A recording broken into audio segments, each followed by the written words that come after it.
Chapter 21, The Giver. We're getting very close to the end.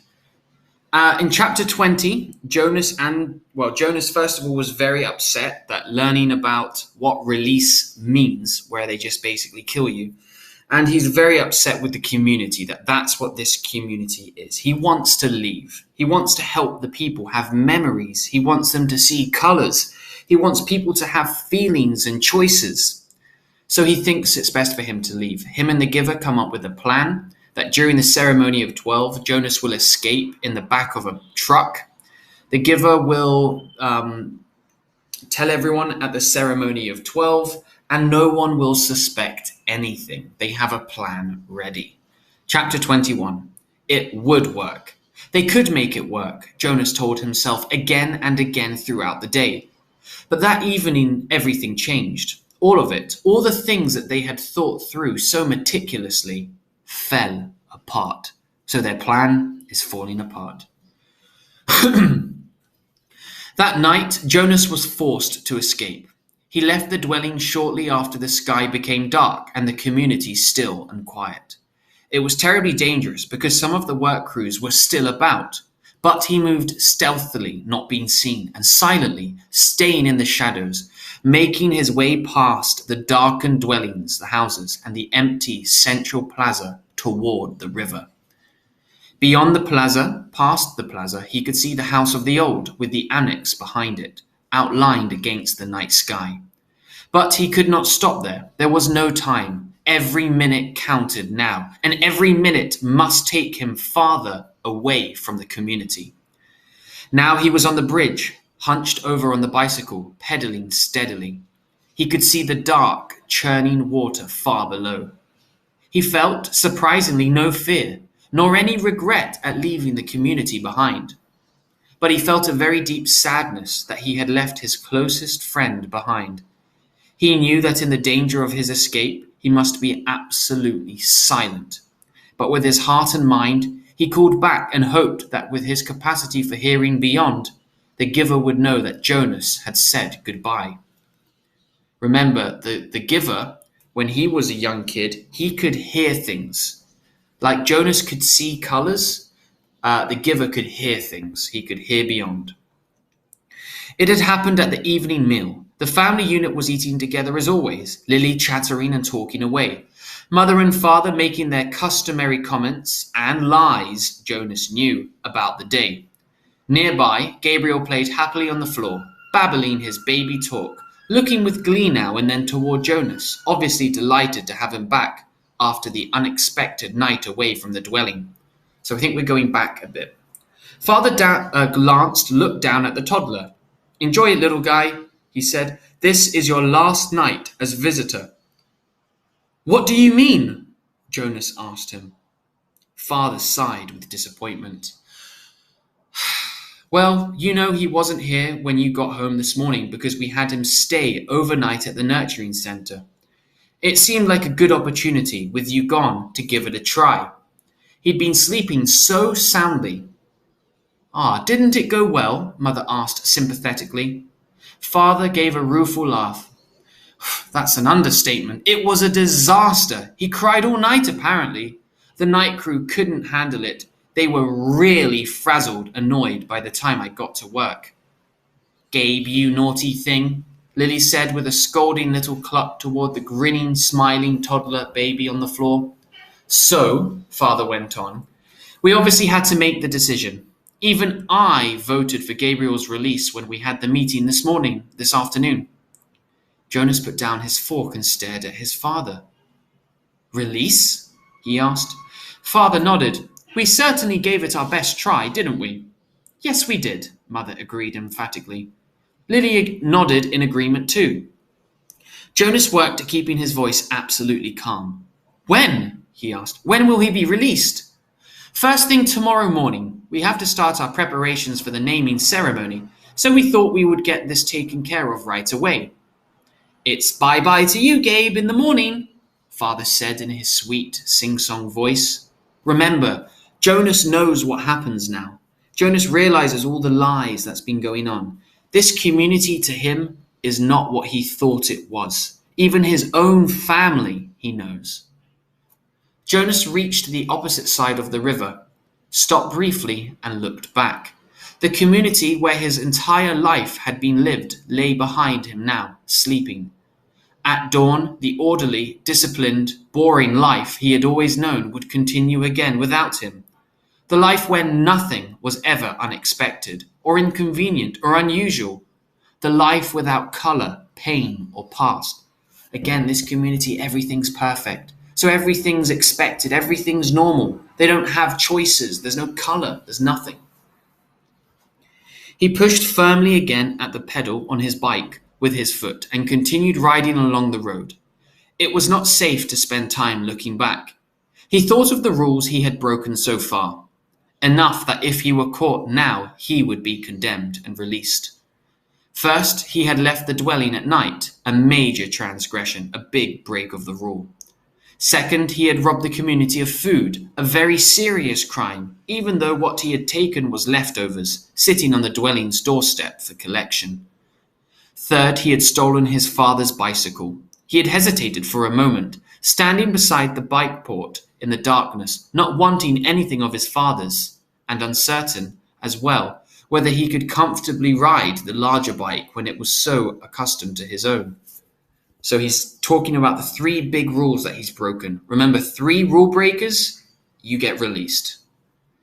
But it was necessary because it had the child seat attached to the back, and he had taken Gabriel too. Remember, taking Gabriel wasn't part of the plan, but after hearing that Gabriel was going to be released, and he knows what happens, he has to take Gabriel with him. He could feel the little head nudge his back, bouncing gently against him as he rode. Gabriel was sleeping soundly, strapped to the seat. Before he had left the dwelling, he had laid his hands firmly on Gabe's back and transmitted to him, the most soothing and relaxing memory he could.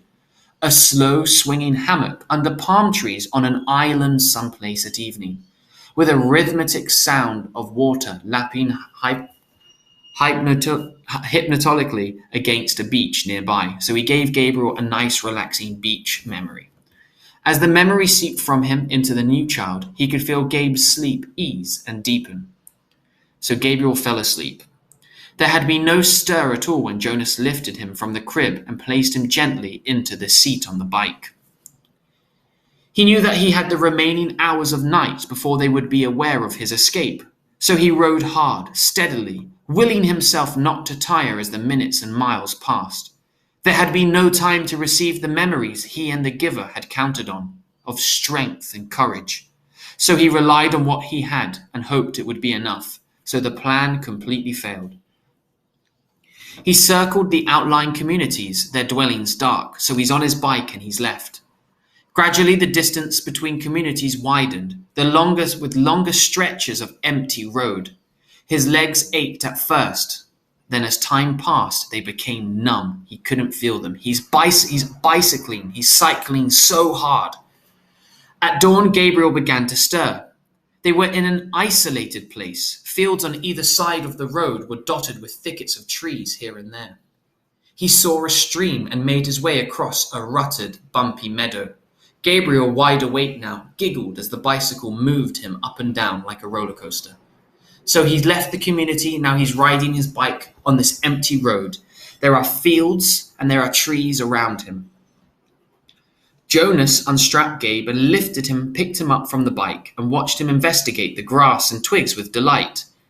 Carefully, he hid the bicycle in thick bushes. "Morning meal, Gabe!" He unwrapped some of the food and fed them both. Then he filled the cup he had brought with water from the stream and held it to Gabriel to drink. He drank thirstily himself and sat by the stream, watching the new child play. He was exhausted. He knew he must sleep, resting his own muscles and preparing himself for more hours on the bicycle. It would not be safe to travel in daylight. They would be looking for him soon. He found a place deeply hidden in the trees, took the new child there and lay down, holding Gabriel in his arms. Gabe struggled happily. Gabe struggled cheerfully as if it were a wrestling game, the kind they had played back in the dwelling, with tickles and laughter. Sorry, Gabe, Jonas told him. I know it's morning. I know you just woke up, but we have to sleep now. He cuddled the small body close to him and rubbed the little back. He murmured he spoke to Gabriel soothingly. Then he pressed his hands firmly and transmitted a memory of deep, contented exhaustion. So he gives Gabriel a memory of being tired. Gabriel's head nodded after a moment and fell against Jonas's chest. Together, the fugitives, the people who broke the rules, slept throughout the first dangerous day. The most terrifying thing was the planes. By now, days had passed. Jonas no longer knew how many. The journey had become automatic. The sleep by days hidden in underbush and trees, the finding of water, the careful division of scraps of food augmented by what he could find in the fields, and the endless miles on the bicycle by night. His leg muscles were taut now. They hurt. They ached when he settled himself to sleep, but they were stronger, and he stopped less often to rest. Sometimes he paused and lifted Gabriel down for a brief bit of exercise, running down the road or through a field together in the dark. But always when he returned, strapped the uncomplaining toddler into the seat again and remounted, his legs were ready. So he's been gone now for a while. He doesn't know how long, but the legs, his muscles in his legs are bigger. He's riding more, and he's getting used to sleeping at night or sleeping during the day and riding his bike with Gabriel at night.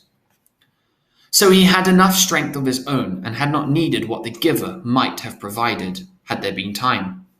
But when the planes came, the airplanes above, he wished that he could have received the courage. He knew they were search planes. They flew so low that they woke him with the noise of their engines, and sometimes, looking out and up fearfully from hiding places, he could almost see the faces of the searchers. He knew that they could not see the colour, that their flesh, as well as Gabriel's light golden curls, would be no more than smears of grey against the colourless foliage. So remember, Jonas is one of the only people that sees colours. But he remembered from his science and technology studies at school that the search planes used heat-seeking devices which could identify or see the body warmth and would hone in on two humans huddled in shrubbery. So always when he heard the aircraft sound, he reached to Gabriel and transmitted memories of snow, keeping some for himself. Together they became cold, and when the planes were gone, they would shiver, holding each other until sleep came again. So these aeroplanes, they can see when someone is warm. So very cleverly and intelligently, Jonas creates the memories of being cold so that your body doesn't show how hot you are. Sometimes, urging the memories into Gabriel, Jonas felt that they were more shallow, a little weaker than they had been. It was what he had hoped and what he and the giver had planned, that as he moved away from the community, he would shed and give the memories and leave them behind for the people. But now when he needed them, when the planes came, he tried hard to hold, to cling to what he still had of cold and to use it for their survival. So remember, every time he gives away some memory, he loses a bit himself. Usually the aircraft came by day when they were hiding, but he was alert and aware at night too. On the road, always listening intently for the sound of the engines. Even Gabriel listened and would call out, "Plane, plane!" sometimes before Jonas had heard the terrifying noise. When the aircraft searchers came, as they did occasionally, during the night as they rode, Jonas sped to the nearest tree or bush, dropped to the ground, and made himself and Gabriel cold. But it was sometimes a frighteningly close call. As he pedaled through the nights, through isolated landscape now, with the communities far behind and no sign of human habitation around him or ahead, he was constantly vigilant, very careful, looking for the next nearest hiding place should the sound of the engines come. But the frequency, the amount of planes went down, diminished. They came less often and flew when they did come, less slowly, as if the search had been haphazard and no longer hopeful. Finally, there was an entire day and night when they did not come at all. So this chapter begins with us learning that the plan failed, the plan they had made. Jonas had instead decided to take Gabriel and cycle on his bike out of the community because he knew that Gabriel was about to be released. As he's leaving, he has to hide with Gabriel in trees, in bushes, because they're sending people to find him. And when he does that, he makes and gives the memory of being cold to Gabriel and himself, because these aeroplanes, they can see from very far up when there is a human that's warm. So he makes them cold so they can't get found. And he is releasing the memories back into the community, which is what he wanted. I guess we're going to find out what happens in the next chapter. But remember, him and Gabriel have been gone for a little while now.